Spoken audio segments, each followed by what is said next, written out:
राधे राधे। देश भर में आज अक्षय तृतीया का पर्व बड़े ही हर्ष और उल्लास के साथ मनाया जा रहा है। वहीं वृंदावन के ठाकुर बांके बिहारी मंदिर में इस दिन का विशेष महत्व होता है। आज अक्षय तृतीया के पर्व पर जन जन के आराध्य श्री ठाकुर बांके बिहारी महाराज चांदनी रंग की पीताम्बरी पोशाक व स्वर्ण रजत के बेशकीमती श्रृंगार धारण करते हैं और धारण करके अपने भक्तजनों को चरण दर्शन प्रदान करेंगे। आज की मान्यता ठाकुर बांके बिहारी जी के चरण दर्शन की होती है। वहीं सायंकाल बेला में सर्वांग दर्शन देंगे। एक कथा के अनुसार बांके बिहारी जी का अद्भुत रूप साक्षात राधा और कृष्ण का सम्मिलित रूप है। स्वामी हरिदास जी ने इन्हें अपनी भक्ति और साधना से प्रकट कर स्थापित किया था। करीब 500 साल पहले जब निधिवन में बांके बिहारी जी प्रकट हुए थे, तब हरिदास जी दिन भर अपने ठाकुर जी की सेवा करते थे। ठाकुर जी की सेवा करते करते आर्थिक संकट आ गया। एक दिन स्वामी जी जब उठे तो उन्होंने ठाकुर जी के चरणों में एक स्वर्ण मुद्रा देखी। इस मुद्रा को उन्होंने ठाकुर जी की सेवा में लगा दिया। फिर जब जब पैसों की किल्लत होती तो ठाकुर जी के चरणों से स्वर्ण मुद्रा निकलने लगती।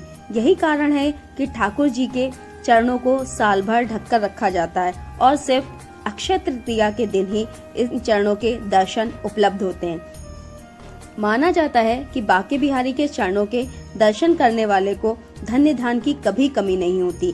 ठाकुर जी के चरणों में साक्षात माँ लक्ष्मी का कलश है जो उन भक्तों के आगे खुल जाता है जो दीनदयाल ठाकुर जी की कृपा की आस में उनके पास बिना मन में कपट लिए दौड़े चले आते हैं। अक्षय तृतीया के दिन श्री बांके बिहारी के चरणों में चंदन का लेप लगाया जाता है।